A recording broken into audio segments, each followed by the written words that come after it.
Et Bruno, c'est toi qui présente le point numéro 4 sur la signature de la convention avec musique et danse, sachant que tu peux la présenter, mais ne pas la voter parce que tu en es administrateur. Ouais, c'est déjà le cas l'année dernière, puisque j'avais été élu au sein du conseil d'administration de l'association. Donc, je vais présenter la délibération, donc qui concerne la convention avec musique et danse, qui s'adresse notamment aux élèves de nos groupes scolaires et élémentaires. Mais je ne la voterai pas puisque je suis administrateur. Je vais pas recommander mais je répondrai à vos questions éventuelles sur le contenu de la convention et la synthèse qui en est présentée au travers de la délibération. Je veux juste une fois de plus apporter quelques précisions au sujet de cette convention, qui a considéré notamment au travers des obligations qui nous incombent en termes d'éducation artistique et culturelle. On est vraiment dans ce cadre-là, et c'est pas, je veux dire, facultatif. C'est une obligation. Les collectivités ont une obligation d'assurer des missions via ce qui peut être proposé en termes d'action dans le cadre de l'éducation artistique et culturelle. C'est ce qu'on fait aussi au travers de la médiathèque avec les actions qu'on va proposer notamment aux enfants des écoles par des visites libres avec leurs enseignants ou accompagnés. Donc on est vraiment dans ce cadre-là, dans le cadre d'une mission d'éducation artistique et culturelle. Je voulais ajouter aussi que la place de la danse au travers de cette convention, la place de la danse à l'école l'est de façon singulière, puisqu'il s'agit du corps de l'enfant, d'une pédagogie par des approches du corps et du mouvement. Elle questionne l'impact de la danse à l'école sur les enfants et sur l'environnement scolaire, avec des réponses pour améliorer la vie de groupe, par une meilleure conscience de son corps en relation à celui des autres, une opportunité d'accroître les capacités de concentration des autres, aussi une ouverture intellectuelle et in fine une plus-value pour mettre en valeur des élèves qui parfois peuvent être en situation de difficulté. Donc c'est pas neutre, c'est pas que c'est pas une activité qui pourrait sembler un tant soit peu ludique. Il y a un véritable objectif pédagogique et de relations aussi entre les enfants. Donc Musique et Danse s'adresse aux classes élémentaires des communes. Je vous donne quelques éléments chiffrés quand même qui sont importants pour prendre conscience de l'importance de ce dispositif qui peut être proposé aux collectivités. Donc il y a 47 collectivités qui adhèrent au dispositif Musique et Danse comme nous on le fait. En ce qui concerne la commune des Sorinières, ça concerne 43 communes, 4 communautés de communes, Nozay, Saint-Gilles-de-la-des-Bois, Pontchâteau, Erdageux, Estuaire et Sillon, ce qui représente un total de 69 communes bénéficiaires dans le cadre de ce dispositif. C'est 146 établissements scolaires à l'échelle du département, 4385 heures d'intervention, 14 616 enfants concernés, soit 609 classes. Et en ce qui concerne les intervenants de musique et danse pour animer ce dispositif, c'est 27 intervenants, dont 12 musiciens et 15 danseurs. Ça représente aussi sur le plan budgétaire, puisque on va être appelé à participer financièrement, c'est dans la délibération, pour que vous ayez une idée du volume global de ce que ça peut représenter en termes de budget. C'est une dépense de 351 342 euros pour l'association au travers des différentes prestations qui sont proposées dans ce cadre-là. Donc je voulais vous donner ces quelques chiffres. Vous savez, c'est expliqué. Donc il y a deux axes complémentaires qui se conjuguent en matière d'initiation à la musique et la danse, la pratique musicale ou chorégraphique, et l'expérience de spectateurs aussi, puisqu'il y a des spectacles qui sont proposés dans ce cadre-là. Les enfants peuvent aller aussi à assister à des spectacles. Donc il y a toute une pédagogie liée à l'expérience qu'ils peuvent avoir en tant que spectateurs, et pour faire en sorte qu'ils soient dans un cheminement de découverte aussi.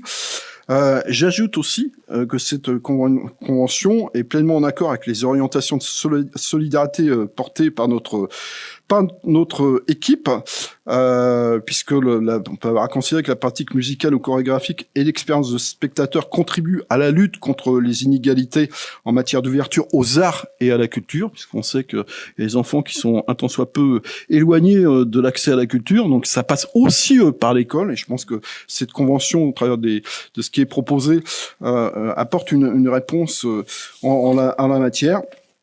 Voilà ce que je pouvais vous dire sur le sujet. Il y a une douzaine de salles qui sont concernées en ce qui concerne la programmation qui rentrent dans ce cadre-là, qui sont des salles de proximité. La plus proche pour nous, c'est Bougnay et Mauves, où les enfants peuvent aller assister à des spectacles.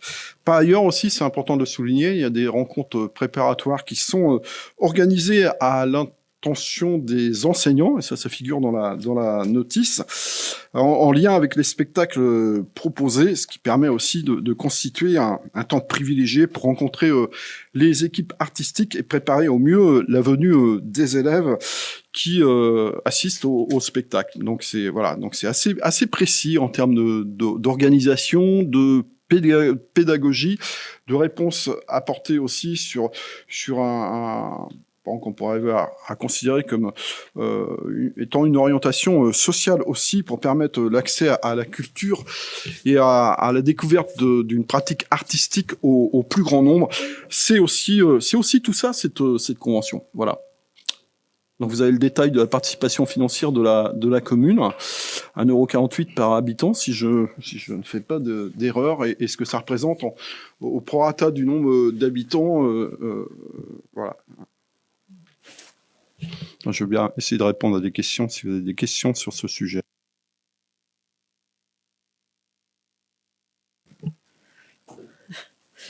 Merci Bruno.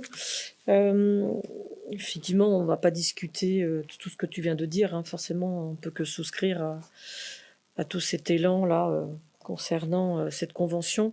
Moi, je remarque juste dans la présentation de la note explicative que l'élément est présenté en commission finances du 14 septembre.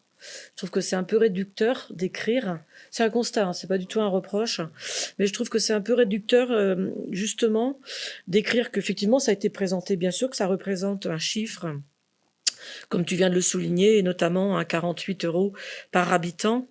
Ce qui serait bien, et j'ai pas souvenir que on ait un retour en commission enfance, jeunesse ou culture, parce que c'est hyper important, tu l'as souligné. Je trouve que c'est dommage d'en faire état lors d'un conseil municipal et pas le partager. Alors vous, peut-être que vous le partagez, mais pas le partager avec nous en commission. Je pense que ce serait hyper intéressant, quoi. Merci pour toi. Pardon.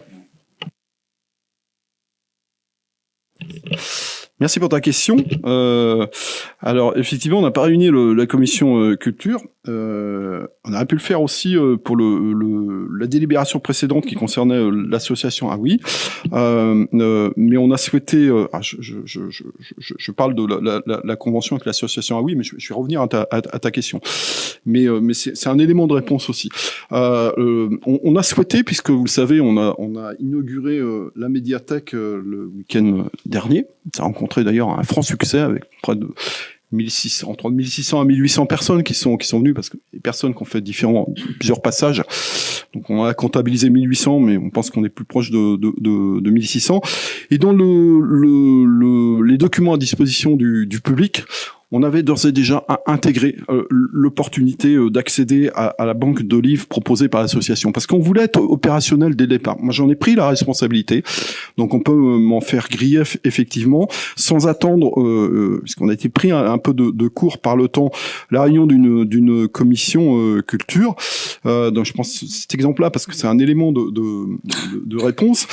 Et par rapport à la question que tu poses précisément sur la délibération proposée avec musique et danse, on va y revenir, parce que je souhaite qu'on fasse un bilan croisé, comme tu le suggérais par ailleurs pour l'association Ah Oui, et on va être dans la même démarche avec musique et danse.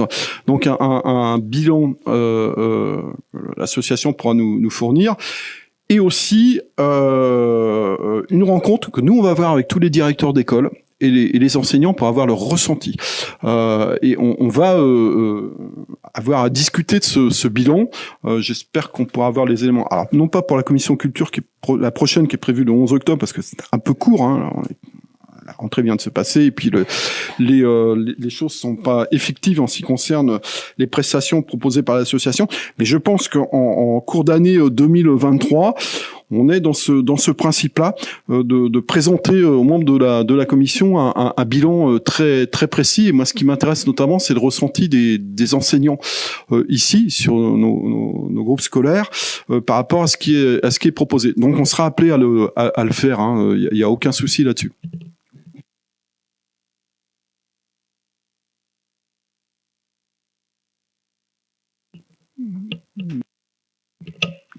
D'autres questions éventuelles? Non. Je vous propose de passer au vote. Donc, qui est contre? Qui s'abstient? Qui est pour? Je vous remercie.